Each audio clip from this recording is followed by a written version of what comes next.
Selamat pagi dan selamat sahabat bagi kita semuanya. Senang rasanya kita kembali berjumpa pada pagi hari ini. Saudaraku sekalian, pada minggu ini judul pelajaran sekolah sahabat kita adalah berhadapan dengan ayat-ayat sulit. Diskusi nanti akan dipimpin oleh Pendeta Franklin Satori di dalam bentuk sebuah rangkuman pelajaran sekolah sahabat.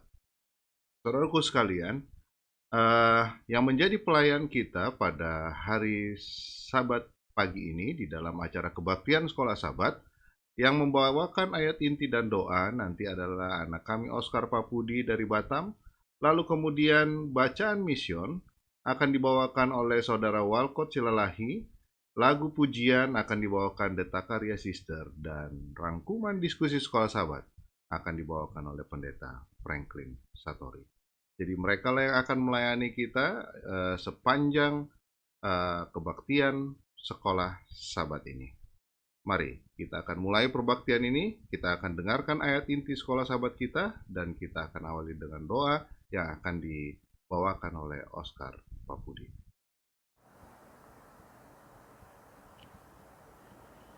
Selamat Sabat bagi kita semua.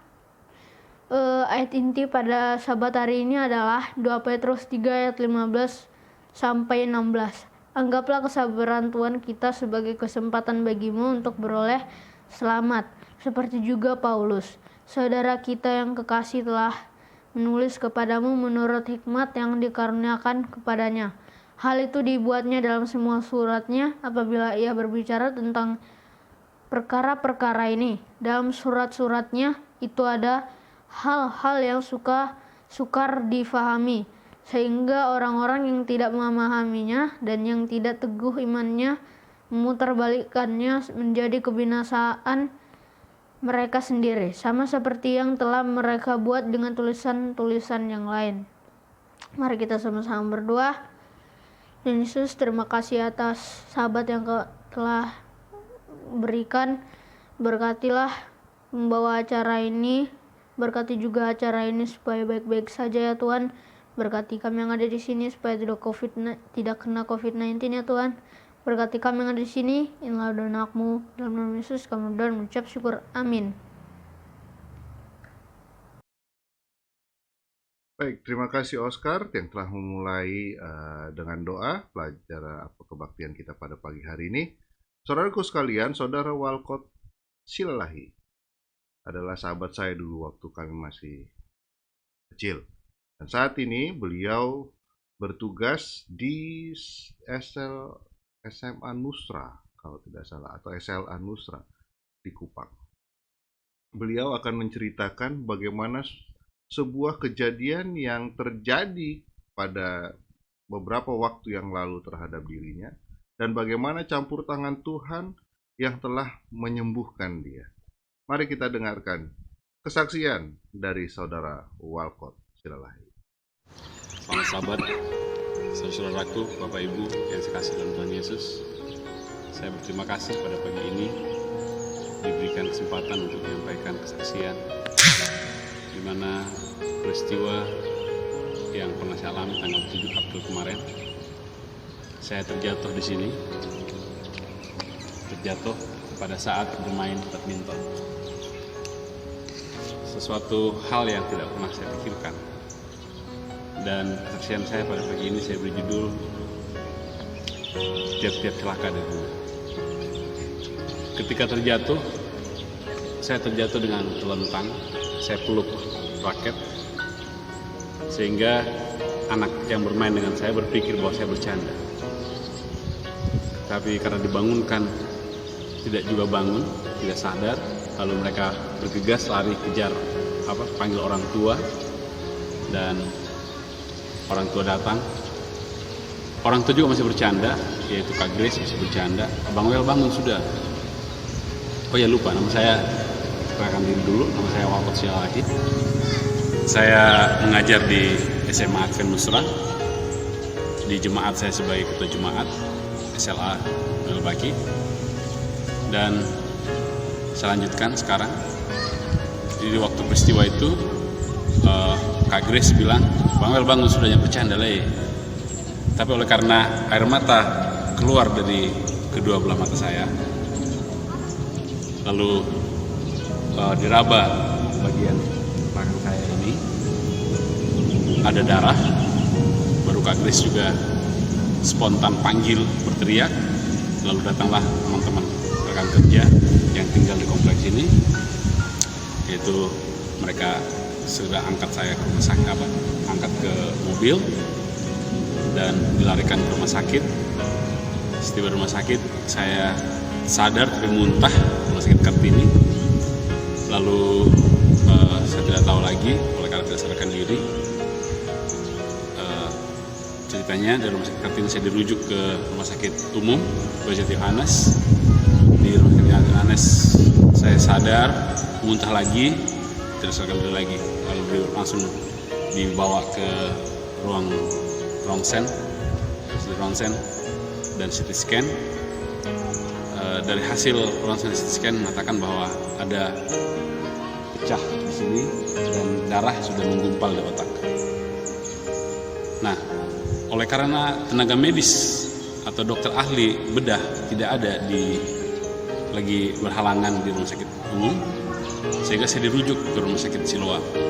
Nah, saudara, sampai di rumah sakit Siloam sudah ada di situ rekan-rekan kerja berkumpul, baik kepala sekolah, direktur pendidikan dan ketua daerah sudah datang. Dalam kemudian dokter katakan langsung masuk ke ruang operasi. Jadi saya di operasi itu dari pukul 1 siang sampai dengan pukul 5 sore. keluar, rambut saya sudah botak, dirawat dari tanggal 7 sampai dengan ya tanggal 13 kalau tidak salah ya, lalu pulang. Oleh karena puji Tuhan sudah diperbolehkan pulang dan saya sudah sadar. Hari Selasa minggu kemudian saya kontrol, dan 3 kali kontrol, hasil ketiga kali itu harus di scan ulang lagi. Dan yang mau saya syukuri oleh karena tiap celaka ada guna adalah hasil scan terakhir mengatakan bahwa semuanya sudah posisi baik, keadaannya sudah baik. Baik otak yang tadinya ada darah di gumpalan darah kanan ini sudah kering, sudah putih jernih, dan bekas operasinya juga sudah tersambung, sudah terhubung, dan ada darah di sini untuk menyerot darah kotor juga sudah tinggal 2 titik supaya pulih secara total. Nah, kebiasaan setiap bangun tidur itu adalah pusing, dan saya konsultasi dengan dokter katakan, Pak Syalahi, jangan takut, pusing itu adalah penyesuaian, jadi Pak harus olahraga. Saudara, kembali kepada judul tadi, tiap-tiap celaka ada guna. Kenapa saya katakan seperti itu? Oleh karena di pikiran keluarga besar Syalahi, keluarga besar Lai, saya itu akan game. Kenapa akan game? Oleh karena 5 kali muntah darah, ya, 5 kali muntah darah, dan darah itu menggumpal, saudara. Yang pertama, tiap-tiap celaka ada guna. Kenapa saya katakan seperti itu? Oleh karena semua anggota jemaat, baik jemaat SLA, jemaat Air Nona, dan orang tua siswa turut mendoakan saya. Dan saya sembuh dan bisa berdiri sekarang ini bukan oleh karena kekuatan saya, tapi oleh karena jawaban doa yang Tuhan berikan kepada saya. Dan saya bersyukur, berterima kasih kepada Tuhan, di mana dari peristiwa ini saya mengambil kesimpulan bahwa Tuhan menegur saya secara tidak langsung. Oleh karena apa? Oleh karena pada saat itu saya berencana mau melamar kerja tetap di mission punya, tapi di luar dari di luar SLA ini. Ya, sehingga mau tidak mau saya terikat dengan darah yang tercurah di sini. Saya terikat untuk terus mengajar di sini. Untuk itu, ketika saudara mengalami hal yang sama, tuliskanlah statement curhat kepada Tuhan. Istri saya tuliskan seperti ini: Bapak, tolong sembuhkan suami saya karena suami saya dibutuhkan, baik di rumah, di keluarga, maupun di pekerjaan. Dan puji Tuhan, dari postingan itu semua turut mendoakan. Jadi saudara, jangan pernah, memang kalau operasi itu sesuatu yang di luar kemampuan kita, tapi ketika tangan Tuhan bekerja lewat dokter, lewat perawat, dan penyatuan hati untuk berdoa, yakinlah bahwa hal itu indah pada waktunya. Jadi mudah-mudahan kesaksian yang saya sampaikan ini bermanfaat bagi Bapak Ibu serta rekan-rekan kerja, saudara-saudaraku yang saya kasih dalam Tuhan, supaya setiap kita mengeluhlah kepada Tuhan kita yang di atas.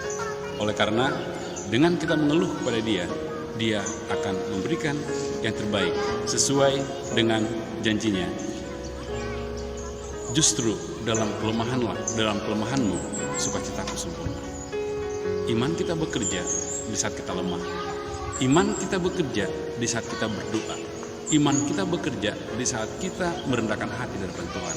Dan Tuhan menjawab tepat pada waktunya. Terima kasih, Tuhan Yesus memberkati kita semua.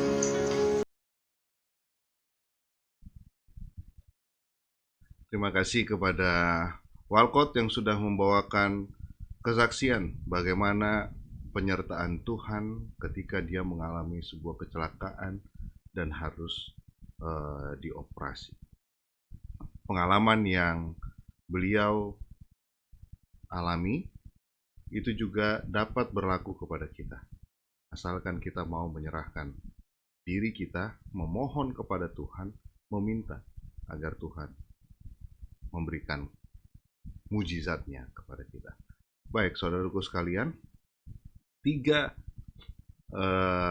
anak kecil yang bersaudara ini, saat ini mereka berada di Silang, Filipina, telah mengisi beberapa kali menjadi pelayan di dalam kebaktian-kebaktian yang kami lakukan. Saat ini mereka pun kembali melayani. The Takaria Sister, suara mereka sangat merdu. Saya selalu merindukan suara mereka untuk saya dengar. Lagunya juga sangat baik dan dinyanyikan dengan luar biasa. Dan sebelum kita mendengarkan rangkuman diskusi sekolah sahabat yang akan dibawakan oleh Pendeta Franklin Satori, mari kita dengarkan sebuah lagu dari The Takaria Sisters.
Terima kasih Deta Karya Sister. Luar biasa. Menyentuh sekali lagu dan suara yang mereka bawakan.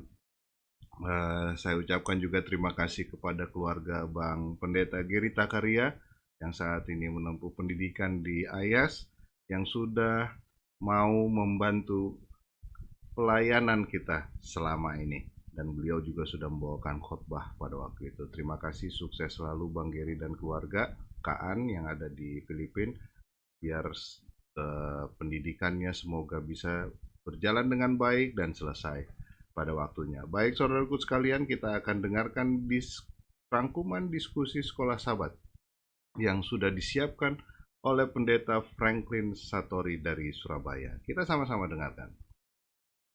Shalom saudara-saudara yang kasih dalam Tuhan. Kita bersyukur pada saat ini kita boleh masuk dalam pelajaran Sekolah Sabat kita yang ke-12, berhadapan dengan ayat-ayat sulit. Namun sebelumnya mari kita tunduk kepala dalam doa.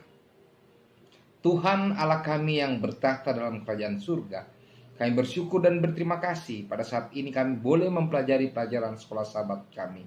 Berkati kami semua, berkati para pemirsa, sehingga kami boleh mengerti pelajaran Sekolah Sabat pekan ini. Di dalam nama Yesus kami sudah berdoa dan mengucapkan syukur. Amin. Saudara yang kasih dalam Tuhan, judul Sekolah Sabat kita pada saat ini adalah berhadapan dengan ayat-ayat sulit. Namun demikian, saya ingin tekankan bahwa dalam pelajaran Sekolah Sabat kita tidak membahas ayat-ayat tertentu yang dianggap sulit. Tetapi pelajaran Sekolah Sabat kita mengajarkan kepada kita, memberikan penekanan bahwa kalau kita belajar Alkitab, pasti akan ada hal-hal yang sulit. Dan bagaimana cara kita menghadapi ayat-ayat tersebut. Sekali lagi, tidak ada dalam pelajaran Sekolah Sabat kita pekan ini yang membahas ayat-ayat tertentu yang sulit, yang sukar dimengerti untuk diberikan jawabannya. Tidak. Tapi Sekolah Sabat kita memberikan cara bagaimana masing-masing kita untuk menghadapi ayat-ayat atau firman Tuhan yang mungkin hari ini kita anggap sulit untuk dimengerti. Dan pasti ada yang sukar untuk dimengerti. Saudara yang kasih dalam Tuhan, saya ingin kita melihat ayat hafalan kita yang sangat menarik. 2 Petrus 3 ayat 15 sampai 16. Kita lihat di slide. 2 Petrus 3 ayat 15 sampai 16. Anggaplah kesabaran Tuhan kita sebagai kesempatan bagimu untuk beroleh selamat. Seperti juga Paulus, saudara kita yang kekasih, telah menulis kepadamu menurut hikmat yang dikaruniakan kepadanya. Hal itu dibuatnya dalam semua suratnya. Apabila ia berbicara tentang perkara-perkara ini, dalam surat-suratnya itu ada hal-hal yang sukar difahami, sehingga orang-orang yang tidak memahaminya dan yang tidak teguh imannya memutarbalikannya menjadi kebinasaan mereka sendiri, sama seperti yang juga mereka buat dengan tulisan-tulisan yang lain. Saudara yang kasih dalam Tuhan, ada aplikasi yang menarik dari ayat hafalan kita. Petrus yang hidup sejaman dengan Paulus menyatakan bahwa memang ada tulisan-tulisan dari surat-surat Paulus yang sukar dimengerti, yang bingung, orang tidak gampang untuk mengertinya. Tetapi ada orang-orang yang memang sengaja untuk memutarbalikannya. Ada orang-orang yang mengikuti kemauan mereka sendiri, ingin memutarbalikkan tulisan daripada Rasul Paulus. Juga saat ini tentunya ada beberapa orang yang kita tahu mungkin, atau yang kita dengar, yang sering kali mengutak-ngutik ayat, tujuannya adalah untuk membuat umat-umat Tuhan tidak percaya lagi kepada firman Tuhan. Ini yang harus kita hindari, saudara-saudara. Saudaraku yang kasih dalam Tuhan, Sekolah Sabat hari Minggu bagus sekali menulisnya seperti ini. Coba kita lihat di slide Sekolah Sabat hari Minggu. Ketika manusia yang terbatas dan kurang pengetahuan mencoba memahami hikmat Allah yang tidak terbatas dalam Alkitab, sudah pasti akan menemui beberapa kesulitan. Namun, Kesulitan dalam memahami ajaran-ajaran Alkitab bukan menjadi bukti bahwa apa yang dinyatakan oleh Alkitab tidak benar. Saudaraku yang kasih dalam Tuhan, kita yang suka belajar firman Tuhan, yang suka membaca Alkitab, mari kita sadar bahwa kita ini adalah manusia yang terbatas, manusia yang memiliki ketidakmampuan, sedang mempelajari apa yang Tuhan tuliskan, sedang mencoba memahami hikmat Allah yang dituliskan oleh para penulis Alkitab, sudah pasti akan menemui kesulitan. Namun, itu bukan berarti menandakan bahwa Alkitab tidak dapat dipahami atau Alkitab tidak dapat dimengerti. Tidak. Tetapi kita manusia memang yang memiliki keterbatasan. Dan ketika kita memegang Alkitab, kita sedang mempelajari apa yang Tuhan sedang firmankan bagi kita. Oleh sebab itu, ketika kita menghadapi hal-hal yang susah, hal-hal yang sukar, apa yang harus kita lakukan? Ada 4 yang saya catat dari pelajaran sekolah sahabat kita. Kita lihat di slide 4 itu apa saja. Yang pertama, jujur dan hati-hati. Yang kedua, tetap rendah hati. Yang ketiga, bertekad dan sabar. Dan yang keempat, berdoa dan bergantung pada Alkitab. Saudaraku yang kekasih dalam Tuhan, sebenarnya rangkuman video sekolah sahabat ini saya sudah bisa akhiri dari sini, saudara-saudara. Kenapa saya bisa akhiri sekarang? Karena kita mengerti bahasa-bahasa ini. Bahwa tentu ketika mempelajari Alkitab, kita harus jujur. Kita harus benar-benar datang kepada Tuhan, datang kepada firman-Nya dengan hati-hati. Dan dengan sadar menyadari bahwa kita manusia yang terbatas sedang mempelajari hikmat Allah yang tidak terbatas yang dinyatakan bagi kita. Tentu ada hal-hal yang membuat kita bingung, yang membuat kita sukar. Maka dalam memahami Alkitab perlu kerendahan hati. Mengakui bahwa kita ini nothing. Kita ini sedang berusaha mengerti apa yang Allah berikan kepada kita dengan tuntunan Roh Kudus. Namun kita juga sadar bahwa kita manusia berdosa. Ya, kita berdoa minta tolong kepada Tuhan untuk membukakan firman itu. Oleh sebab itu ketika menemui ayat yang sukar, yang ketiga katakan masih di slide ya, bertekad dan sabar. Bertekad untuk apa ini? Bertekad untuk belajar firman. Sabar. Bahkan pelajaran sekolah sahabat kita katakan, kalau ada yang susah dan kita sudah tidak mengerti sama sekali, lewati dulu, pelajari yang clear, pelajari yang jelas, sehingga terang yang besar itu, terang yang jelas itu biasanya akan membuka pikiran kita mengenai ayat yang kita tidak mengerti. Dan yang keempat tentu berdoa dan bergantung pada Alkitab. Itulah sebenarnya saudara-saudara yang kita perlu ketahui dalam pelajaran sekolah sahabat kita kali ini. Tapi saya akan perinci supaya videonya agak lebih panjang sedikit. Tapi kalau saudara sudah mau berhenti sekarang, sudah mengerti, it's okay. Mari kita lihat detailnya dengan lebih baik lagi. Sekolah hari sahabat hari Senin mengatakan, kejujuran juga akan mencegah kita dari memberikan jawaban yang dangkal, yang tidak melalui penelitian yang cermat. Ya. Saudara yang kasih dalam Tuhan, jujur belajar firman Tuhan. Kalau tidak mengerti, tidak tahu, bilang tidak tahu. Kalau ada orang yang tanya, kita tidak tahu jawabannya, jangan bilang kita tahu. Ya. Berhenti. Bilang, sorry saya belum tahu, kasih saya waktu untuk belajar. Biasanya pertanyaan-pertanyaan itu datang kepada hamba-hamba Tuhan, kepada pendeta. Maka pendeta itu harus jujur. Kalau memang tidak tahu, katakan tidak tahu, kita akan belajar. Yang berikutnya, ya, sekolah sahabat hari Selasa, kita lihat. Kita perlu merendahkan hati kita dan dengan tulus serta rasa hormat mencari firman kehidupan. Karena hanya dengan pikiran yang rendah hati dan penyesalan yang dapat melihat terang. Sekolah sahabat hari Selasa diambil dari buku The Advent Review and Sabbath Herald 22 Agustus 1907. Saudara yang kasih dalam Tuhan, rendah hati. Ingat, kita ini manusia yang terbatas, penuh dengan kelemahan, kekurangan, penuh dengan dosa. Namun Allah menyingkapkan segala sesuatunya. Namun Allah ingin memberitahukan kepada kita rencana keselamatan itu. Oleh karena itu kita harus rendah hati. Kalau tidak tahu harus jujur. Bukan hanya jujur kepada jemaat, jujur kepada sesama kalau ada yang tanya, tapi jujur sama diri kita sendiri. Kalau belum benar-benar paham, jangan dikhotbahkan. Kalau belum mendapatkan jawaban yang pasti, jangan dulu berargumen. Simpan dalam hati, pelajari terus dan pelajari terus. Rendah hati. Ini sangat penting bagi kita para pelajar Alkitab. Rendah hati. Ya. Yang ketiga kita sudah lihat tadi di slide, tekad dan sabar. Sekolah Sabat hari Rabu, kita lihat di slide dituliskan.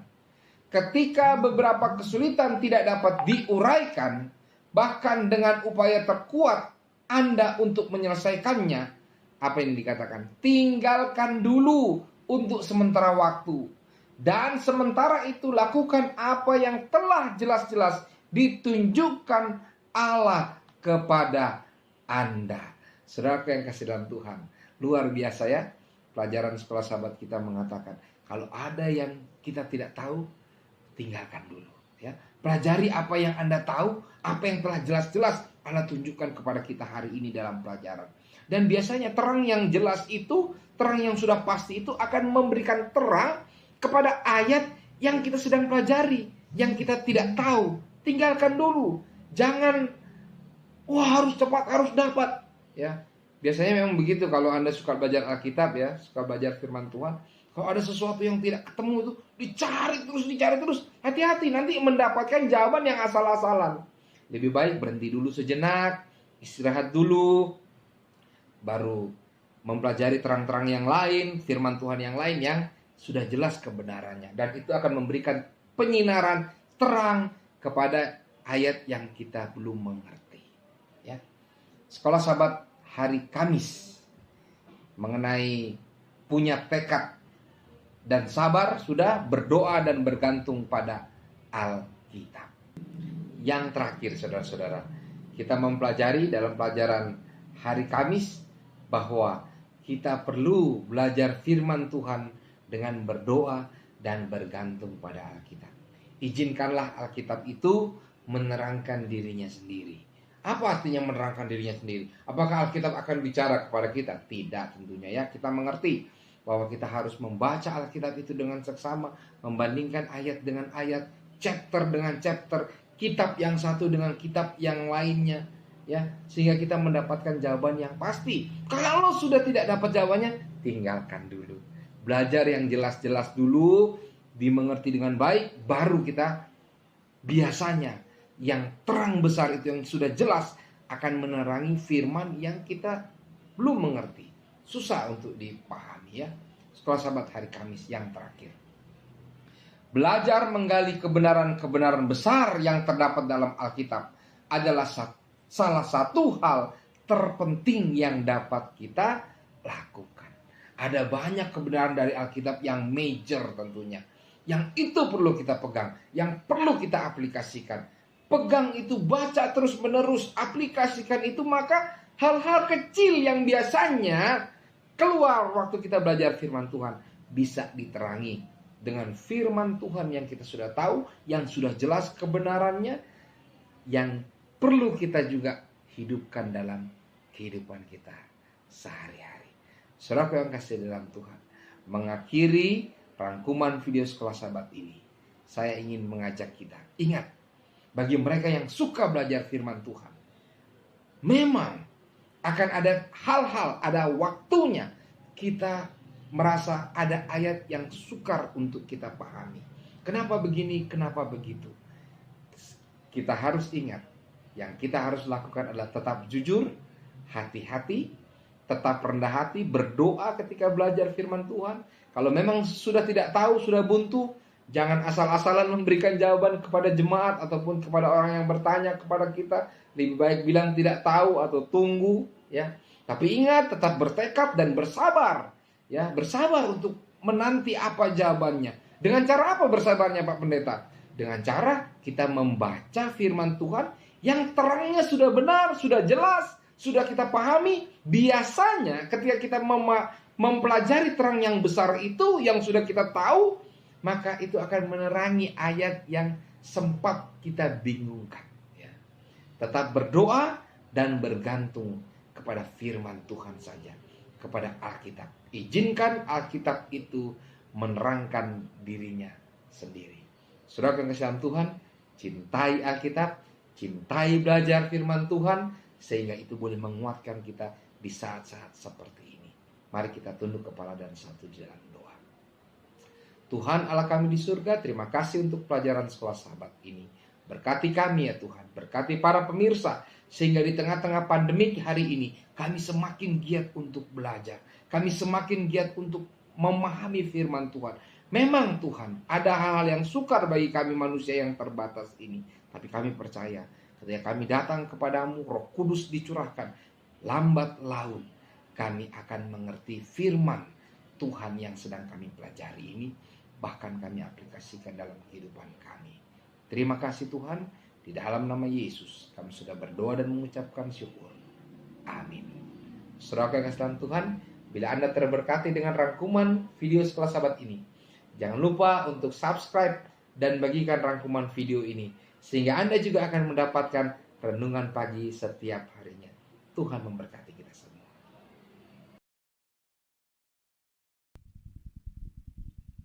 Baik, terima kasih Pendeta Franklin Satori yang sudah setiap Sabat membagikan rangkuman sekolah Sabat kepada kita semua. Dan luar biasa Gereja DHI Surabaya yang sudah memiliki sebuah pelayanan khusus seperti ini. Semoga kiranya melalui pelayanan ini banyak jiwa-jiwa yang semakin mengenal Tuhan dan kebenaran.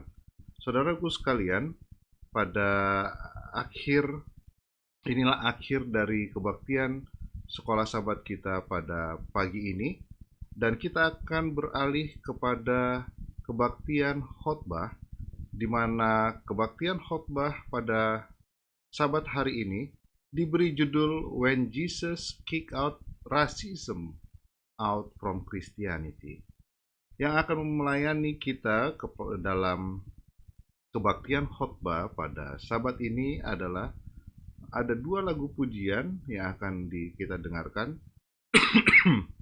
Maaf. Yang pertama adalah sebuah lagu pujian yang akan dibawakan oleh anak kami Terin Aurelia Tagalung. Lalu kemudian ada sebuah lagu pujian lagi dari teman-teman kami yaitu Ansising Kantika Jakarta, dan yang akan membawakan cerita anak-anak khotbah untuk anak-anak adalah Henny Sinambela dari Palangkaraya. Saat ini dia di Palangkaraya tapi dia domisili di Jakarta.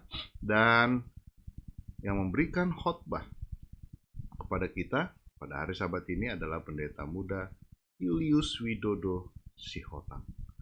Marilah kita mulai perbaktian ini dengan membaca ayat bersautan, yang mana ayat bersautan kita tertulis di dalam Kolose 3 ayat yang ke-8 sampai ayat yang ke-11. Seperti biasa saya akan awali, kita akan bergantian, dan di ayat yang terakhir kita akan baca bersama-sama. Tetapi sekarang buanglah semuanya ini, yaitu marah, geram, kejahatan, fitnah, dan kata-kata kotor yang keluar dari mulutmu. Jemaat,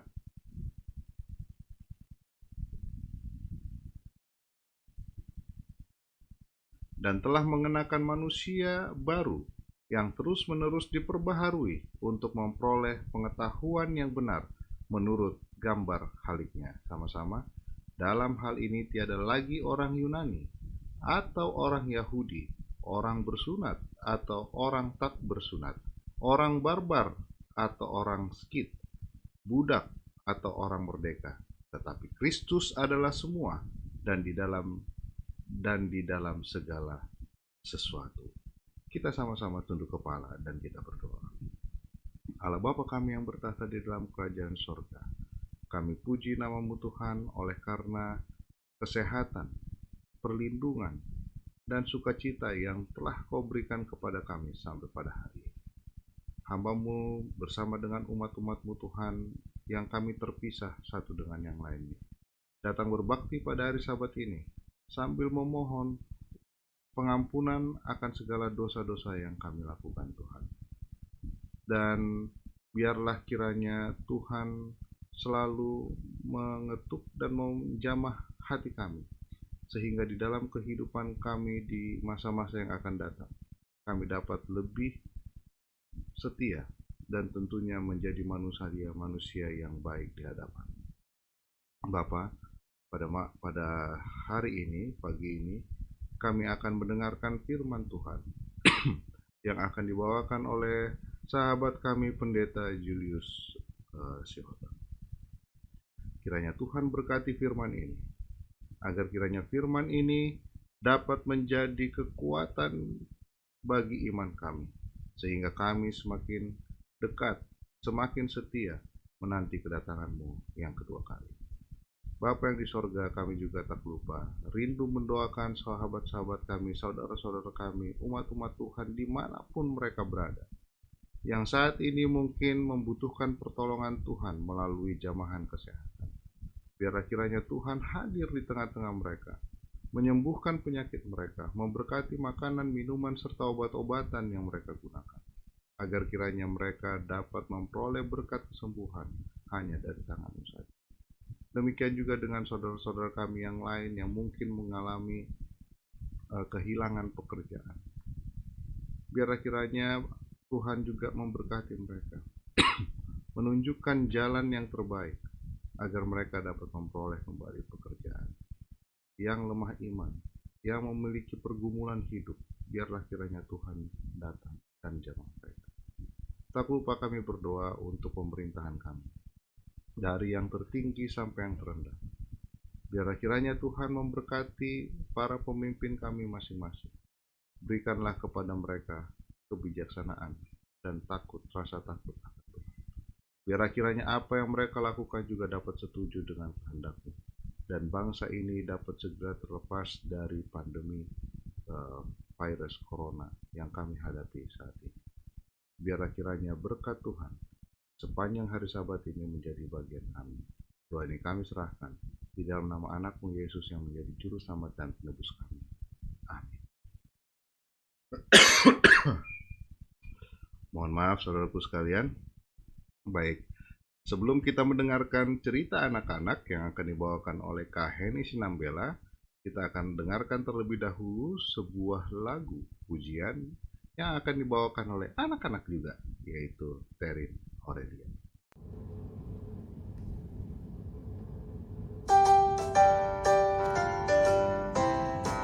He's got the whole world in his hands. He's got the whole world in his hands. He's got the whole world in his hands. He's got the whole world in his hands. He's got my brothers and sisters in his hands. He's got my brothers and sisters in his hands. He's got my brothers and sisters in his hands. He's got the whole world in his hands. He's got the sun and the rain in his hands. He's got the sun and the rain in his hands. He's got the sun and the rain in his hands. He's got the whole world in his hands. He's got the moon and the stars in his hands. He's got the moon and the stars in his hands. He's got the moon and the stars in his hands. He's got the whole world in his hands.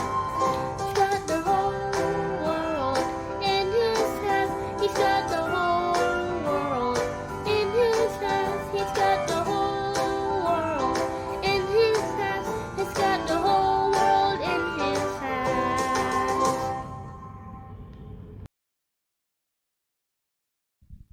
Terima kasih untuk Terin yang sudah mengawali cerita anak-anak dengan sebuah lagu.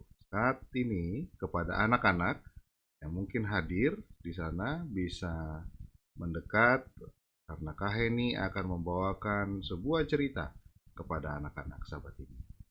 Halo, selamat sahabat adik-adik. Apa kabar? Luar biasa dong ya, karena hari ini adalah hari Sabat. Tuhan berkati kita, Tuhan kasih kesehatan kita, jadi kita harus bersukacita, berbahagia. Saat ini Kak Heni mau memberikan cerita dari Alkitab, satu tokoh dari Alkitab untuk adik-adik.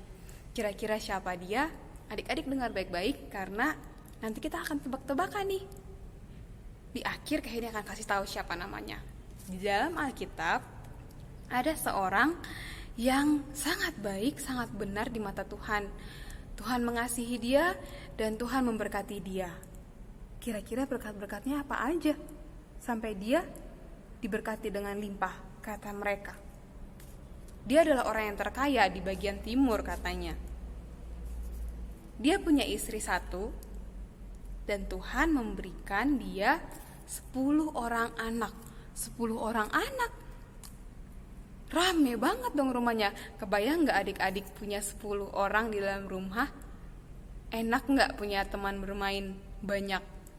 Ada 7 laki-laki dan 3 perempuan. Wah, luar biasa ya. Ayahnya pasti senang punya anak-anak yang banyak. Kemudian apalagi yang dia punya? Harta-harta lain. Dia punya emas dan perak yang banyak. Dia punya uang yang banyak. Lalu apalagi? Dia punya ribuan binatang. Wah, ini contoh ya. Ini contoh binatang. Ada domba dan juga mungkin ada sapi, ada kambing. Banyak sekali loh, ribuan. Kira-kira kalau misalnya adik-adik punya 10 binatang di rumah, bingung gak naruhnya di mana? Bingung dong. Tapi dia punya ribuan binatang dan punya tanah yang sangat luas untuk tempat binatang-binatangnya. Luar biasa sekali bukan? Tuhan memberkati dia. Tapi apa yang bikin dia diberkati Tuhan ya? Ternyata dia punya 5 karakter, 5 sifat. Apa aja? 1, dia orangnya saleh, kemudian dia jujur dan juga takut akan Tuhan, menjauhi kejahatan dan tekun. Wah, kira-kira adik-adik udah punya berapa dari 5 ini? Harus punya ya. Dia orang yang sangat percaya kepada Tuhan. Tapi suatu hari dalam pertemuan dengan Tuhan, ada setan datang. Dia meminta izin sama Tuhan, mau mencobai dia. Mencobai dengan apa? Adik-adik, lihat tadi. Dia punya harta yang banyak. Dia punya anak 10. Dia punya binatang-binatang yang ribuan. Ada 10 anaknya meninggal. Anaknya mati. Karena apa? Ditiup angin badai. Kasihan gak dia? Sedih gak dia? Sedih. Lalu apa lagi yang dibikin setan? Tadi binatang-binatang yang banyak itu, yang ribuan itu, diambil orang, dirampas, dan ada yang mati. Hilang semuanya. Sedih gak dia? Sedih. Harta-hartanya dia juga yang tadinya banyak habis. Dia sedih sekali. Tapi apakah dia marah? Tidak, dia tidak marah. Dia tetap sabar. Dia tetap percaya sama Tuhan. Tuhan yang mengambilnya dan Tuhan akan mengembalikannya. Kemudian setan datang lagi kepada Tuhan. Dia minta izin lagi untuk mencobai orang baik ini. Setan mau bikin apa lagi sih? Anaknya udah diambil, udah mati. Binatang-binatang peliharaannya juga udah hilang semuanya. Hartanya juga udah habis. Ternyata setan itu sangat jahat. Dia kasih penyakit. Ini namanya barah busuk. Kalau busuk berarti bau dong. Bau, sakit, perih, dan gatal. Ini berair, kemudian dia berdarah. Adik-adik bayang gak kalau tangannya lagi tersayat, berdarah, nangis gak? Sakit gak? Sakit. Dia lebih parah dari goresan di tangan kita. Dari ujung kepala sampai kakinya kena barah. Dia benar-benar tidak berdaya dan tidak bisa bikin apa-apa. Dia tidak bisa pakai baju juga karena sangat gatal. Suatu kali istrinya yang masih hidup datang kepada dia.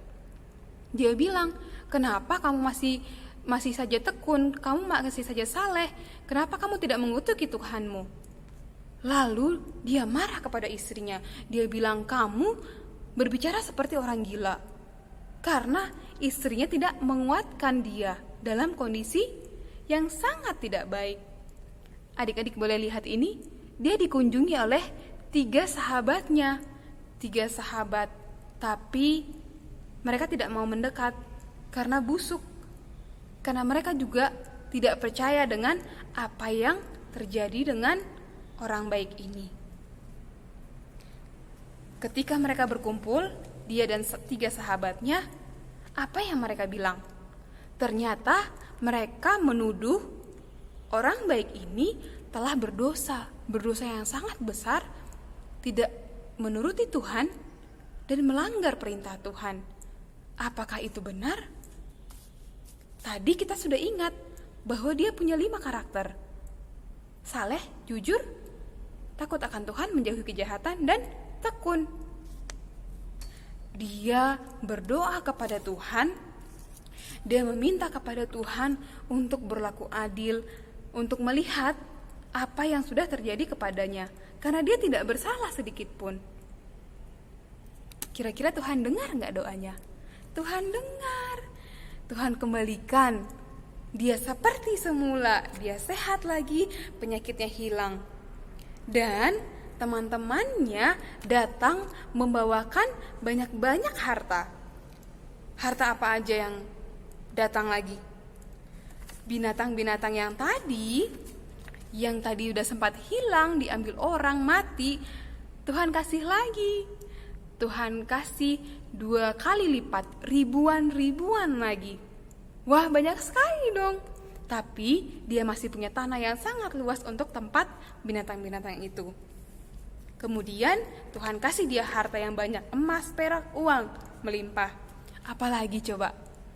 Tuhan memberikan melalui istrinya untuk melahirkan 10 anak lagi. 7 laki-laki dan 3 perempuan, anak-anak yang cantik dan gagah. Wah, luar biasa sekali Tuhan itu. Yang tadinya dia sangat miskin, Tuhan angkat lagi. Dia kehilangan semuanya, tapi Tuhan kembalikan lagi. Adik-adik mau gak seperti Ayub diberkati Tuhan? Ingat, kita harus belajar 5 karakter Ayub. Apa tadi? Saleh, jujur, takut akan Tuhan, menjauhi kejahatan, dan tekun. Ini kita harus belajar.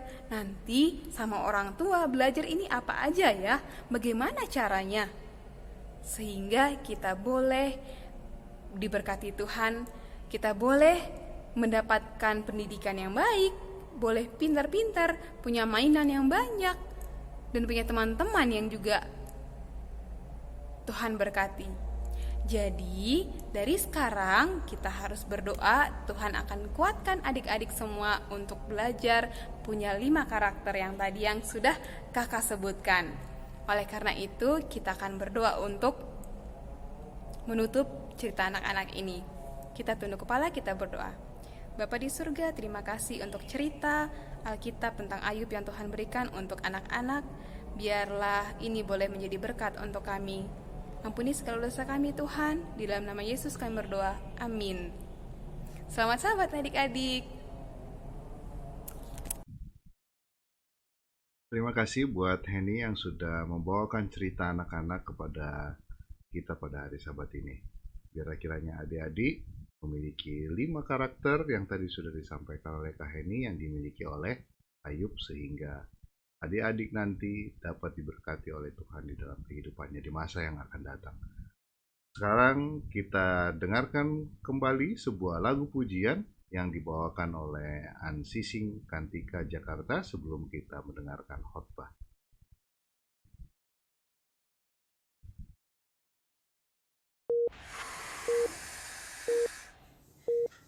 Tiap hari aku selalu berjalan, ku teguh hadapi cobaan. Percaya Bapa beri kekuatan, tak ada yang aku takutkan. Tak terkira kemuliaan Tuhan, yang terbaik Tuhan selalu berikan. Dalam suka duka kehidupan, nyatakan kau kedamaian.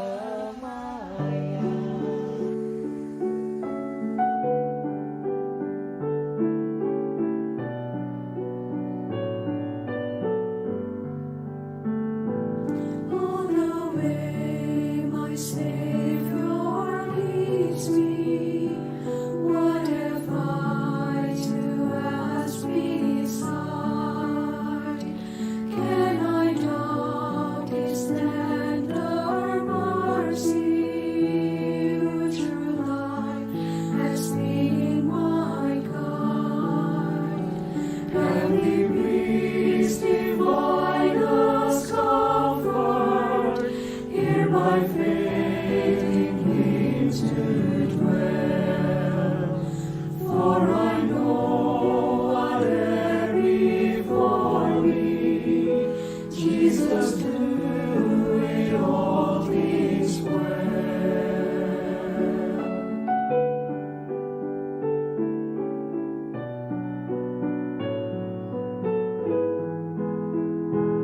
All the way, Savior leads me, choose His wise, word I tread. Give me grace for rest, feeds me with the living bread. Though my steps they falter, and my soul athirst may be, gushing from the rock before me, flow a stream of joy I see.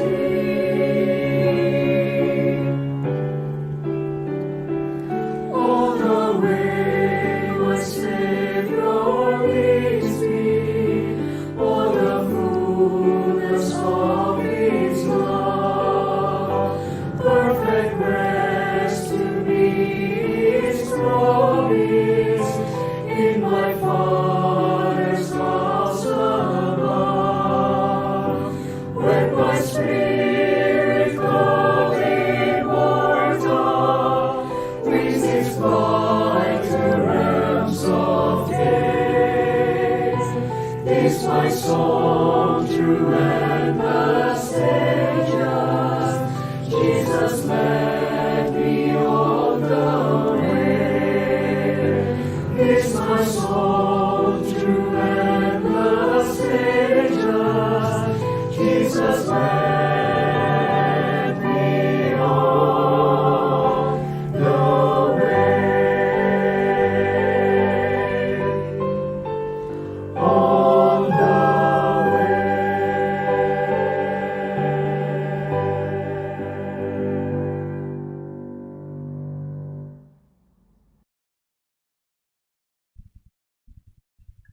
Terima kasih kepada Ansi Singkantika Jakarta yang sudah melayani kita pada hari Sabat ini. Terima kasih juga kepada seluruh tim medis dimanapun berada. Lagu ini memang sudah direkam beberapa waktu yang lalu dan didedikasikan khusus kepada para tim medis yang sudah berjuang untuk membantu semua korban yang terinfeksi virus corona. Biarlah kita semua, baik kami, baik semua tim medis, dapat selalu memperoleh perlindungan dari Tuhan dan diberikan kesehatan. Saudaraku sekalian, kita akan dengarkan saat ini sebuah khotbah yang akan dibawakan oleh Pendeta Muda Julius Sihotang. Namun sebelumnya saya akan bacakan ayat inti dari khotbah ini yang diambil dari buku Galatia 3 ayat yang ke-28.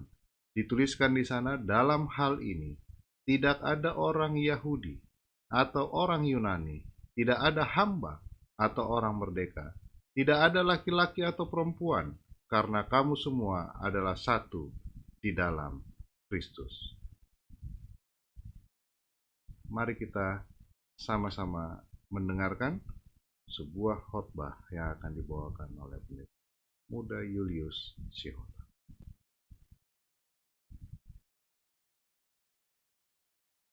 Halo Shalom pemirsa di rumah, jumpa dengan saya Pendeta Muda Julius Sihotang dalam acara online sermon pada saat ini di tengah-tengah masa pandemik, di mana saya berharap dan berdoa agar kiranya pengabaran firman Tuhan yang boleh saya sampaikan akan menjadi berkat bagi kita semua yang menguatkan iman percaya kita. Namun sebelumnya, izinkanlah saya berdoa memohon curahan Roh Kudus Tuhan baik kepada saya dan juga para pendengar rumah, agar Roh Kudus Tuhan akan menuntun kita untuk mengerti dan memahami firman-Nya serta menghidupkan di dalam kehidupan kita masing-masing. Bapa di surga, berkatilah kami dalam menyampaikan pekabaran firman Tuhan. Ajari kami untuk mengerti dan memahami akan pekabaran-Mu Tuhan melalui tuntunan Roh Kudus-Mu. Dalam nama anak-Mu Yesus Kristus, Tuhan dan Juru Selamat kami berdoa. Amin. Saat ini di dunia, khususnya di Amerika Serikat, sedang terjadi sebuah peristiwa besar di mana terjadi satu unjuk rasa yang besar yang mulainya dari kota Minneapolis dan telah menyebar hampir ke seluruh negara bagian, menentang akan peristiwa yang berhubungan dengan rasisme. Tentu ini merupakan suatu kejadian yang hangat bagi kita semua masing-masing apabila kita mengikuti media yang dimulai dengan kasus yaitu meninggalnya seorang kulit hitam yang bernama George Floyd oleh seorang oknum polisi di Minneapolis. Ketika dia ditangkap dengan satu tindakan dari polisi yang dianggap represif, sehingga mengakibatkan kematian daripada George Floyd.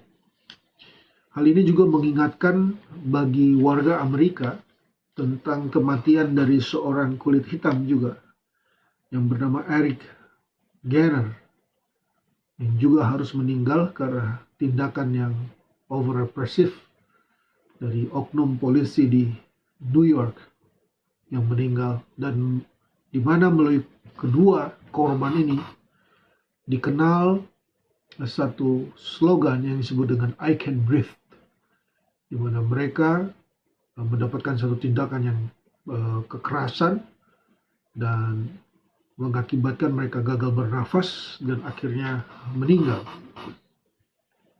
Saya mengambil saya mengambil cerita ini dari tulisan seorang Associate Professor of History at the University of Pittsburgh yang bernama Keisha Ann Blaine, yang saya ambil dari artikel The Washington Post tanggal 30 Mei 2020. Apa yang disampaikan bahwa apa yang terjadi pada saat ini, peristiwa rasisme pada saat ini, sedikit yang saya ambil adalah sesuatu kejadian yang sudah terjadi, yang akarnya sudah sejak lama. Hal ini dimulai dari masa perbudakan yang ada di Amerika Serikat, yang membuat jembatan pemisah antara kulit putih dan kulit hitam itu menjadi satu rentang perbedaan etnis yang sangat jauh, ya, menjadi pembatas yang sangat besar di antara dua kelompok ini. Dan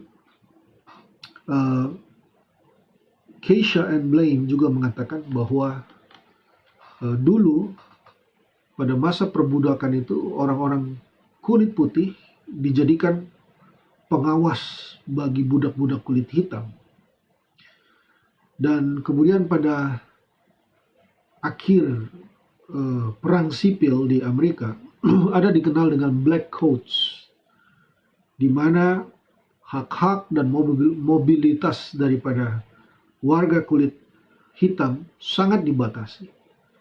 Dan oknum polisi, mereka diberikan satu keistimewaan untuk bisa melakukan tindakan yang tegas kepada orang-orang kulit berwarna. Dan dalam sejarahnya pernah mereka diizinkan untuk melakukan satu tindakan kepada orang-orang kulit hitam tanpa melalui pengadilan. Permasalahan ini berakar dari masa lalu hingga pada saat ini.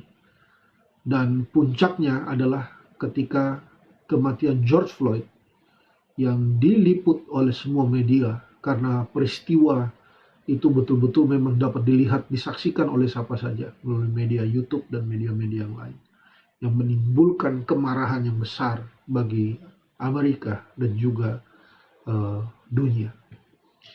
Peristiwa rasisme juga terjadi juga di Indonesia, di mana beberapa waktu yang lalu peristiwa di Jogja, ada satu suku yang mendapatkan perlakuan yang tidak pantas, yang akhirnya mengakibatkan kemarahan di satu provinsi dan mengakibatkan satu kerusakan, kekacauan oleh karena peristiwa yang berhubungan dengan SARA. Dan di Indonesia kita banyak juga mendengar dalam sejarahnya peristiwa-peristiwa yang berhubungan dengan SARA ini sangat kental terjadi. Tapi bagaimana kita mempelajari Yesus Kristus, satu pandangan Yesus Kristus mengenai SARA, sehingga saya memberikan judul daripada firman Tuhan pada sahabat ini adalah When Jesus Kick Out Racism. Ketika Tuhan Yesus menendang, atau dengan kata lain mengusir rasisme daripada ajaran daripada Tuhan Yesus. Mari kita buka dari Efesus 2 mulai ayat yang ke-11. Saya ambil dari Efesus 2 ya, ayat ke-11. Karena itu ingatlah bahwa dahulu kamu sebagai orang-orang bukan Yahudi menurut daging yang disebut orang-orang tak bersunat oleh mereka yang menamakan dirinya sunat, yaitu sunat lahiriah yang dikerjakan oleh tangan manusia. Kita boleh baca perikop ini dari mulai 11 sampai ke ayat yang ke-22. Tapi perikop ini menceritakan tentang bagaimana dalam hal ini pandangan orang Yahudi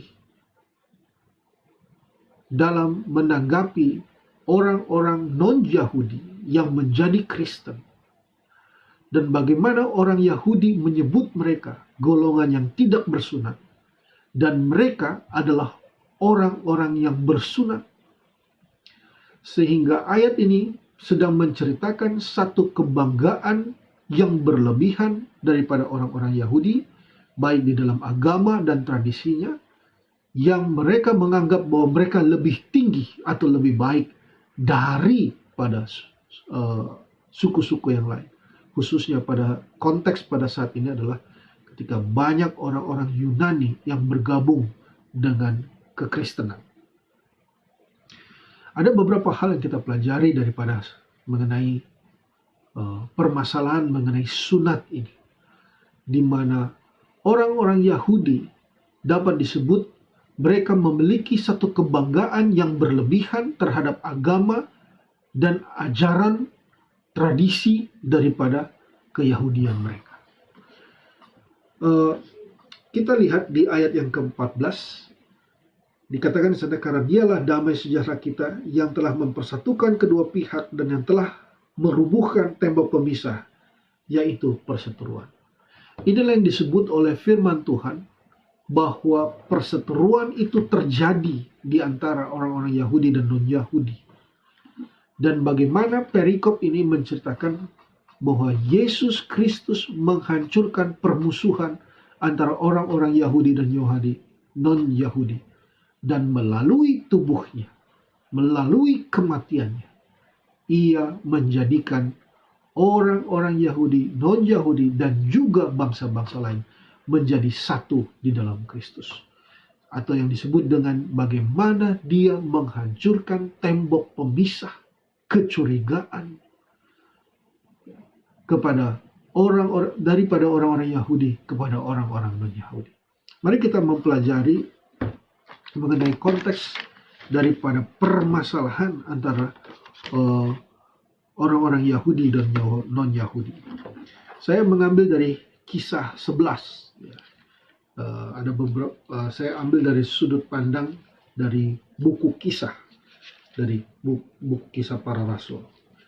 Dalam Kisah yang 11, orang-orang Yahudi, bahkan orang-orang Yahudi yang menjadi Kristen, bahkan mereka mengkritik Petrus yang disebut sebagai pemimpin gereja karena perlakuan mereka kepada orang-orang non-Yahudi. Coba kita baca ayat Kisah Rasul 11 mulai ayat yang pertama. Rasul-rasul dan saudara-saudara di Yudea mendengar bahwa bangsa-bangsa lain juga menerima firman Allah. Jadi para rasul, saudara-saudara di Yudea, mereka mendengar bangsa-bangsa lain telah menerima firman Allah. Yang kedua, ketika Petrus tiba di Yerusalem, orang-orang dari golongan yang bersunat berselisih pendapat dengan dia. Jadi mereka terjadi satu argumen di antara mereka, dan argumen itu dikatakan di ayat yang ketiga, engkau telah masuk ke rumah orang-orang yang tidak bersunat dan makan bersama-sama dengan mereka.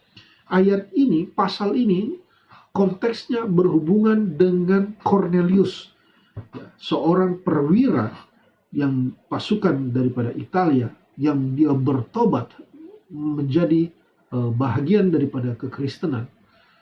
Dan ini menjadi permasalahan bagi orang-orang Yahudi, bahwa makan saja di rumah mereka itu menjadi sebuah pantangan atau larangan bagi orang-orang Yahudi. Anda bisa melihat bagaimana pandangan mereka kepada bangsa-bangsa lain ini begitu negatif, begitu mereka menempatkan permasalahan antara suku dan agama ini menjadi satu batasan yang menjadi persoalan atau jurang pemisah di antara mereka. Sedangkan mereka sudah menjadi bahagian daripada pengikut Kristus. Ini permasalahannya.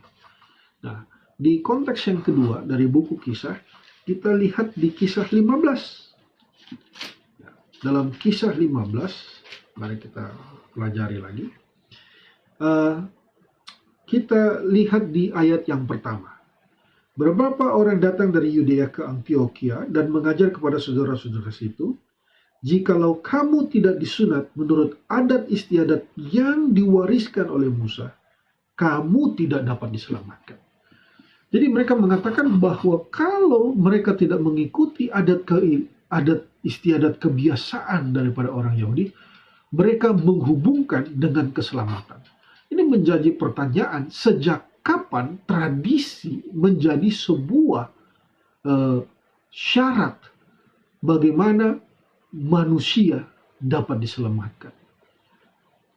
Dan ini menjadi perdebatan dalam sidang di Yerusalem karena Paulus Barnabas menentang akan masalah ini dan membawakan kepada para pemimpin-pemimpin gereja pada saat itu.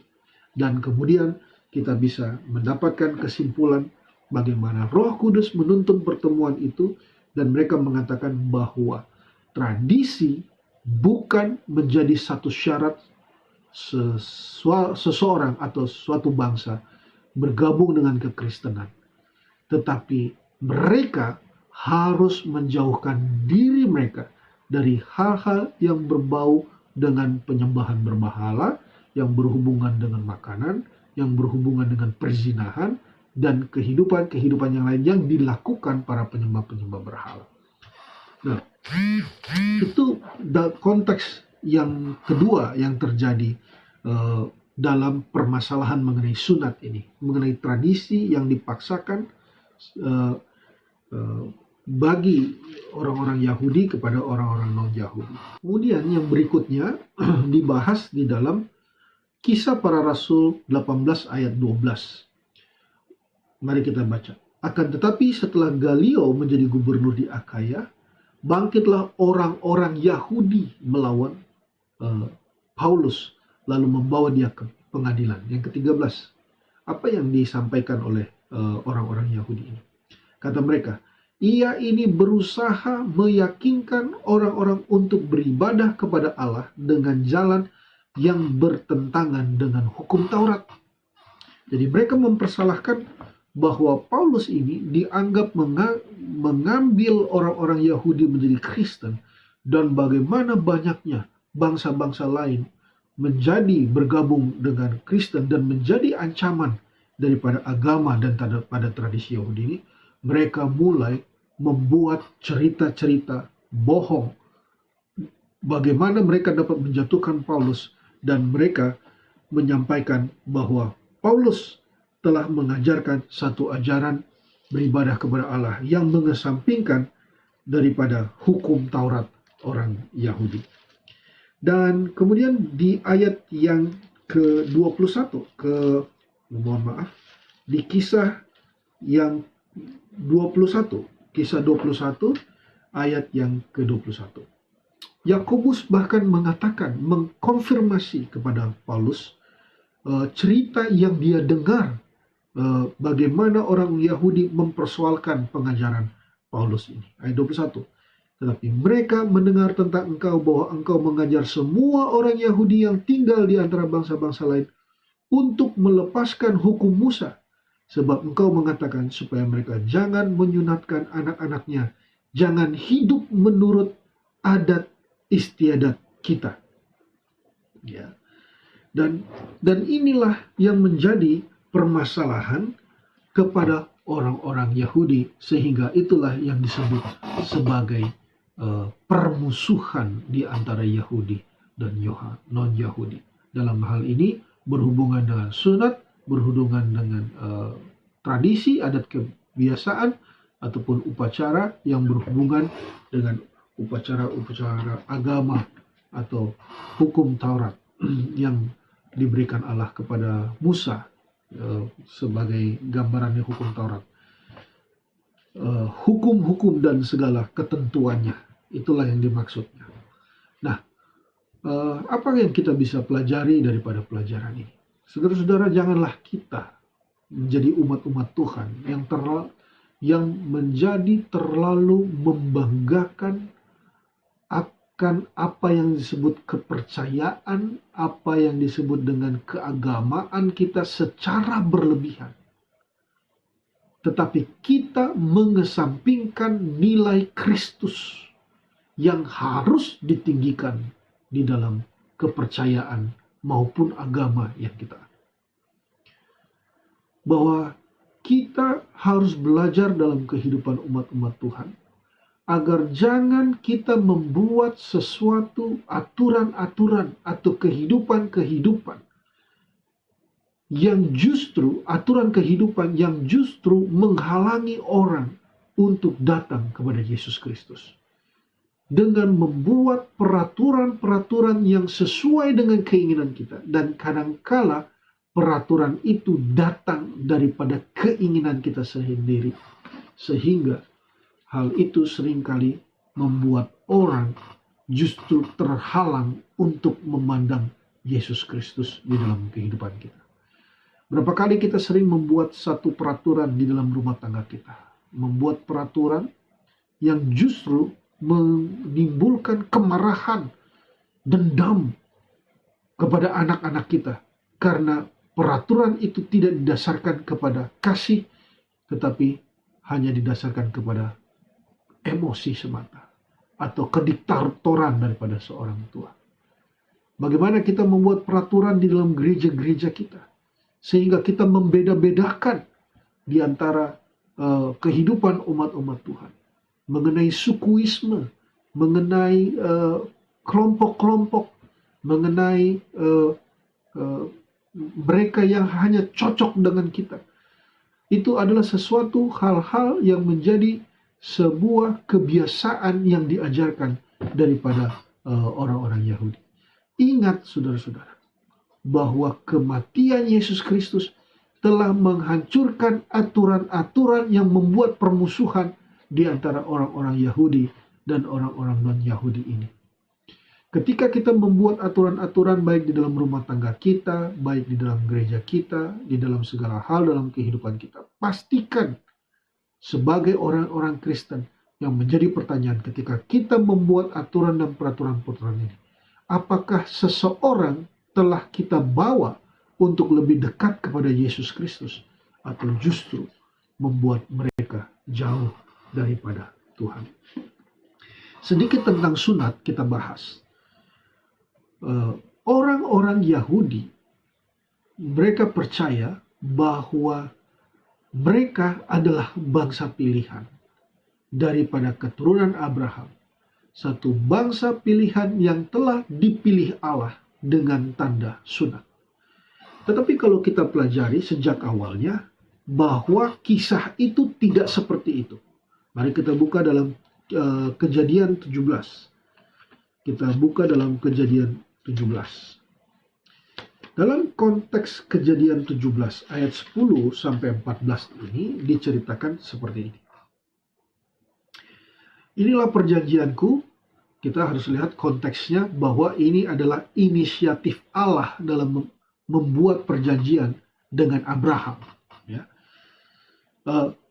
Ayat 10, inilah perjanjianku yang harus kamu pegang, perjanjian antara aku dan kamu serta keturunanmu, yaitu setiap laki-laki di antara kamu harus disunat. Haruslah dikerat kulit katanmu, dan itulah akan menjadi tanda perjanjian antara aku dan kamu. Anak yang umur 8 hari haruslah disunat, yakni setiap laki-laki di antara kamu, turun-temurun, baik yang lahir di rumahmu maupun yang dibeli dari uang dari salah seorang asing, tetapi tidak termasuk keturunanmu. Orang yang lahir di rumahmu dan orang yang engkau beli dengan uang harus disunat. Maka dalam dagingmu lah perjanjianku ini akan menjadi perjanjian yang kekal.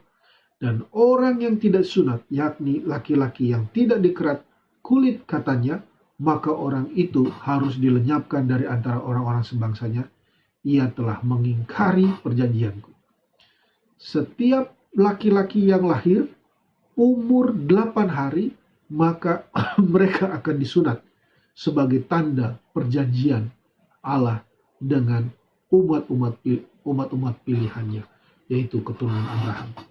Tetapi kalau kita melihat melalui ayat ini, bahwa ayat ini menceritakan mengenai perjanjian sunat bukan hanya kepada keturunan Abraham. Tetapi dikatakan mereka yang lahir di rumahmu, mereka yang dibeli dengan uang, atau dia seorang budak, atau seorang asing. Jadi bukan hanya kepada keturunan Ibrahim, tetapi orang-orang lain yang bersama dengan dia di rumahnya, sekalipun orang-orang asing. Ketika mereka mengimani janji perjanjian Allah dengan Abraham ini, yang digambarkan dengan bagaimana mereka mengimani akan Tuhan, mereka disebut dengan umat-umat perjanjian.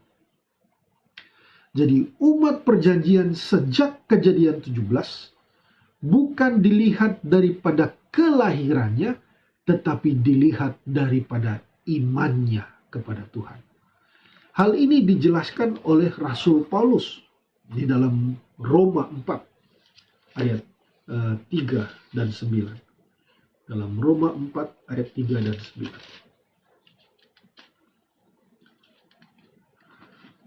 Dalam Roma 4 ayat 3 dan 9.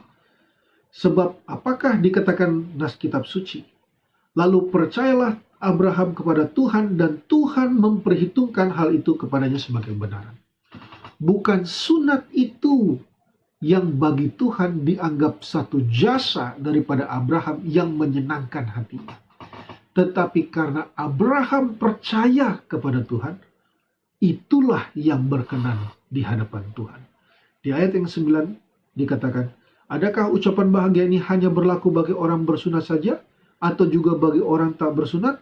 Sebab telah kami katakan bahwa kepada Abraham iman diperhitungkan sebagai kebenaran. Lihat bagaimana melalui perjanjian sunat ini sebetulnya merupakan lambang daripada iman kepada Tuhan.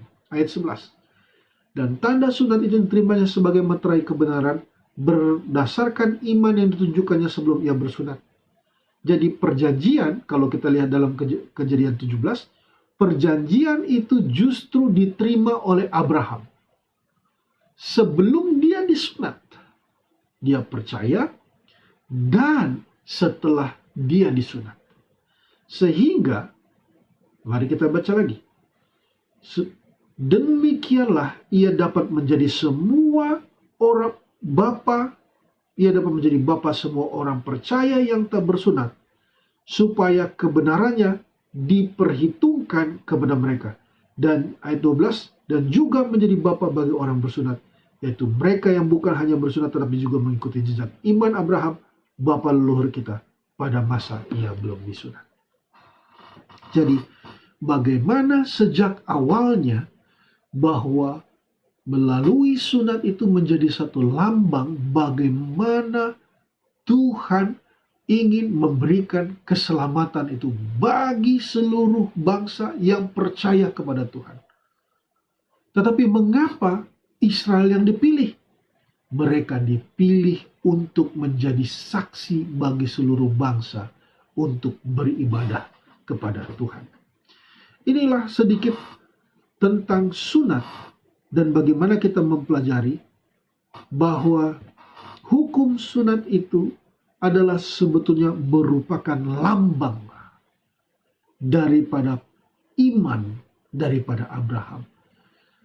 Sebab sunat itu melambangkan akan penurutan kepada hukum Tuhan dan juga lambang dalam Kolose 2:11 penanggalan tubuh kita daripada dosa. Sehingga sejak awalnya kerinduan Tuhan bahwa sunat itu bukanlah berarti memiliki artian tentang fisik tetapi lebih kepada kerohanian. Tetapi apa masalah dengan bangsa Israel? Mereka lebih membanggakan kelahiran mereka secara fisik dalam keyahudian mereka, dalam sunat jasmani mereka, dalam hukum-hukum upacara mereka, dalam tradisi, kebiasaan agama Yahudi mereka, sehingga mereka membesarkan itu lebih besar daripada membesarkan iman, sehingga mereka membuat perbedaan-perbedaan kepada bangsa-bangsa lain yang mau mengikut Yesus. Saudara-saudara yang kekasih dalam Tuhan Yesus, inilah mengapa Yesus harus mati di kayu salib. Dia menghancurkan permusuhan ini untuk mempersatukan kedua belah umat yang bermusuhan oleh karena hukum dan ketentuan-ketentuan hukum Taurat yang sesungguhnya melambangkan tentang iman, bukan tentang kebanggaan menjadi seorang Yahudi. Saudara-saudara yang kekasih dalam Yesus Kristus, peristiwa inilah yang kita kenal dengan kasih karunia Tuhan.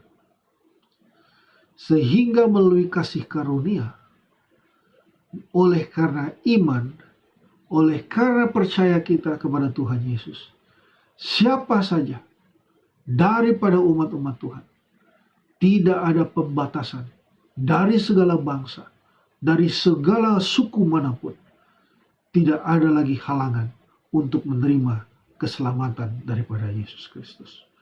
Yesus tidak mengajarkan tentang rasisme. Yesus tidak mengajarkan tentang bagaimana kita membuat jurang-jurang pemisah dengan agama lain, dengan kepercayaan lain, dengan suku-suku lain.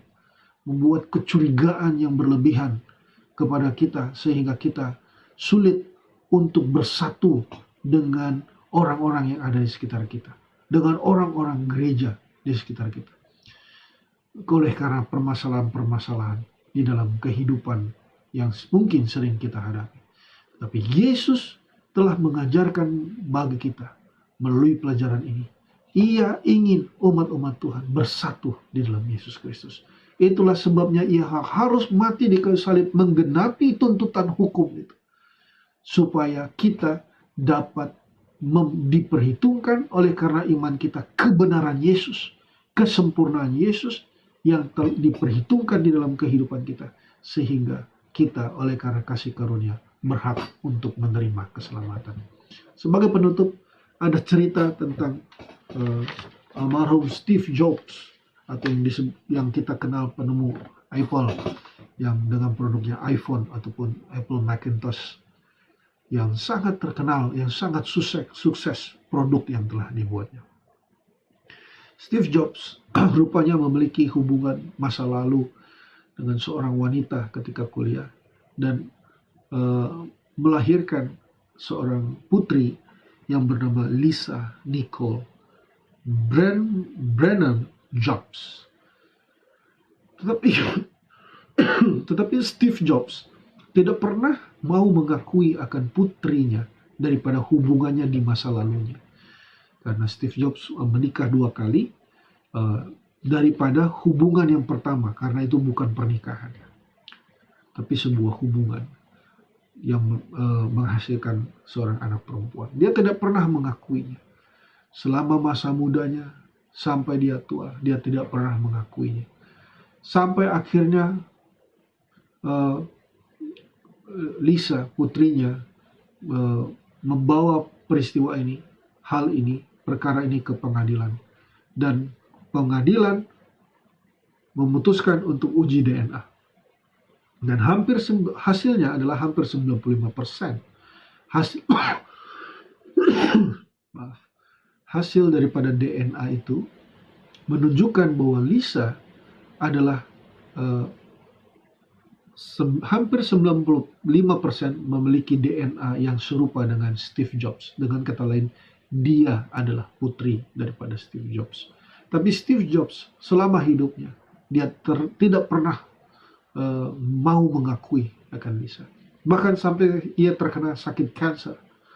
Ketika Lisa mencoba untuk mendekati akan ayahnya, Steve Jobs, dia sering kali mendapatkan penolakan dan mendapatkan sentimen yang negatif daripada Steve Jobs. Bahkan dia pernah dalam satu pertemuan, Lisa dia sebut sebagai kamu berbau seperti toilet, dikatakan. Adalah satu kata yang tidak mengenakan. Tetapi Lisa selalu berusaha untuk mendekati ayahnya karena dia tidak bisa memungkiri bahwa orang yang tidak menyenanginya adalah ayah kandungnya sendiri. Sampai akhirnya dalam cerita yang saya dapatkan bahwa Steve Jobs menjelang kematiannya, akhirnya dia mencoba membangun hubungan kembali dengan putrinya Lisa. Dan dia meminta maaf kepada Lisa karena dia telah mengabaikan, ignore Lisa sepanjang hidupnya sampai pada detik-detik akhir kehidupannya. Dia meminta maaf kepada Lisa. Banyak orang memiliki prediksi, mungkin ini karena akibat masa lalu daripada Steve Jobs, yang waktu kecil dia diangkat oleh orang tua lain, atau dia mungkin memiliki pengalaman hidup yang kurang baik, yang kurang mengesankan, atau mungkin dia terlalu sibuk dengan project-project bisnisnya atau penemuan-penemuannya sehingga dia tidak memiliki kesempatan untuk memperhatikan Lisa dan lain-lain. Tapi Lisa yang menyebut bahwa hubungan antara ayah dan anak itu yang disebut dengan istilah awkward relationship, satu hubungan yang aneh di antara mereka. Lisa mengatakan bahwa pada akhirnya mereka memiliki happy ending story. Mengapa kebencian, kemarahan yang begitu lama bisa berakhir dengan happy ending? Kita percaya bahwa semua itu adalah karena kasih Tuhan. Oleh sebab itu, Tuhan ingin mengajarkan kasih itu kepada manusia, kepada orang-orang Kristen, kepada mereka pengikut-pengikut Kristus, agar dengan kasih Yesus kita mempersatukan apa yang telah retak, apa yang telah terpisah, apa yang terjadi jurang pemisah di antara kita, agar kita bersatu kembali di dalam Yesus Kristus. Hal ini menjadi pesan bagi kita, bagaimana Yesus merindukan agar jangan orang-orang Kristen terlibat di dalam sara atau kebencian kepada suku, agama, dan ras. Pelajaran yang berikut yang kita dapat juga, hal ini juga Yesus mengajarkan kepada mungkin suami dan istri yang saat ini sedang menghadapi kendala dalam rumah tangga mereka. Mungkin Anda hampir berpisah oleh karena permasalahan rumah tangga Anda. Yesus ingin saudara mengesampingkan akan perbedaan-perbedaan dan itu, untuk lebih fokus kepada hal-hal yang lebih mempersatukan saudara, membangun kembali rumah tangga mereka, saudara-saudara, oleh karena kasih Yesus Kristus. Karena kasih, hanya oleh karena kasih Tuhan bisa mendamaikan orang-orang Yahudi dan non-Yahudi. Dan oleh karena kasih juga Tuhan dapat menyelamatkan kita. Mungkin selama ini ada hubungan yang retak antara orang tua dengan anak. ayah dengan anak, ibu dengan anak. Inilah saatnya kalau kita menerima akan firman Tuhan bahwa Tuhan ingin kita bersatu dalam kasih Tuhan. Mari kita singkirkan perbedaan-perbedaan, jurang-jurang pemisah yang ada di antara kita, dengan lebih fokus kepada persatuan di dalam iman kepada Yesus, sehingga hubungan kita akan dipulihkan. Kalau mungkin ada yang bermusuhan dengan sesama teman gereja, atau dengan sahabatmu pada saat ini, ataupun permasalahan-permasalahan ketersinggungan dan lain-lain, ingat bahwa kita tidak akan bersatu kalau kita meninggikan perbedaan di antara kita. Kita bisa bersatu kalau kita meninggikan alasan-alasan mengapa kita harus bersatu. Dan alasan itu adalah kasih Yesus yang telah ditanamkan di dalam hidupmu ketika engkau menerima Yesus Kristus sebagai juru selamat. Baiklah, kita menjadi umat-umat Kristus, di mana Kristus kick out racism, menendang jauh-jauh rasisme dalam ajaran dan kepercayaannya, dan bagaimana Yesus menginginkan agar kita bersatu sebagai umat-umat Tuhan, baik dalam gereja, baik dalam keluarga, maupun di dalam hubungan sosial kita. Tuhan Yesus memberkati. Semoga pelajaran firman Tuhan ini akan menjadi berkat bagi kita semua. Saya bawa dalam nama anaknya Yesus Kristus, Tuhan memberkati kita. Amin. Kita sama-sama tunduk kepala dan kita berdoa. Allah Bapa kami yang bertahta dalam kerajaan sorga, kami ucapkan syukur Tuhan. Oleh karena Tuhan telah mengutus hamba-Mu, Pendeta Julius Sihotang, untuk membawakan firman kepada kami pada hari Sabat ini. Biarlah kiranya dengan firman ini Tuhan, kami dapat semakin dikuatkan, kami dapat semakin mengerti bahwa kasih Tuhan adalah merupakan sebuah hal yang luar biasa. Dan biarlah itu yang menjadi pegangan di dalam kehidupan kami. Biarlah segala hal-hal yang negatif yang saat ini terjadi di dalam kehidupan kami masing-masing dapat dibuang jauh-jauh, dan kami dapat menerima kasih-Mu Tuhan sebagaimana Engkau telah ajarkan kepada bapak-bapak pendahulu kami di masa-masa yang lalu. Berkat sahabat-Mu Tuhan biarlah tetap menjadi bagian kami. Berkati juga umat-umat-Mu dimanapun mereka berada. Berkat yang sama juga dapat menjadi bagian. Terpujilah nama-Mu ya Tuhan, oleh karena kebaikan-Mu. Doa ini kami serahkan di dalam nama anak-Mu Yesus yang menjadi juru selamat kami. Amin. Baik saudara sekalian, terima kasih untuk kehadiran kita semua di dalam kebaktian online pada hari Sabat ini. Biarlah kiranya melalui kebaktian ini iman saudara dapat semakin dikuatkan dan kita dapat semakin setia menunggu nanti kedatangan Tuhan yang kedua kali. Dan biarlah kiranya berkat-berkat Tuhan selalu menjadi bagian kita.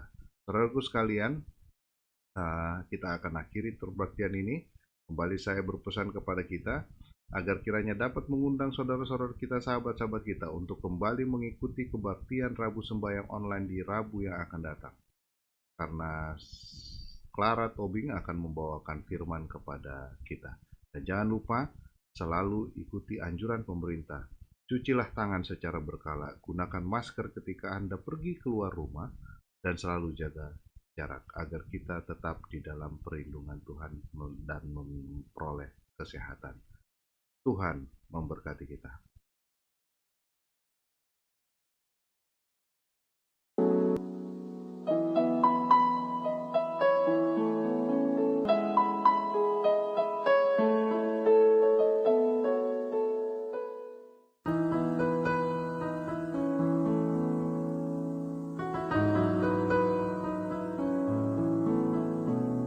My heart is so proud, my mind is so unfocused. I see the things you do through me as great things I have done. And now you gently break me, then lovingly you take me and hold me as my Father and mold me as my Maker. ask you how many times will you pick me up when I keep on letting you down? And each time I will fall short of your glory. How far will forgiveness abound? And you answer, my child, I love you. And as long as you're seeking my face, you walk in the power of my daily sufficient grace.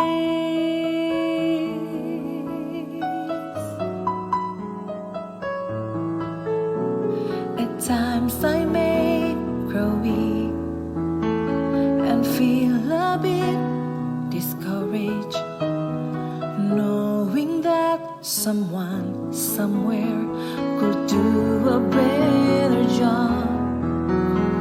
For who am I to serve you? I know I don't deserve you, and that's the part that burns in my heart and keeps me hanging on. I ask you, how many times will you pick me up when I keep on letting you down? And each time I will fall short of your glory. How far will forgiveness abound? And you answer, my child, I love you. As long as you're seeking my face, you walk in the power of my daily sufficient grace. You are so patient with me, Lord.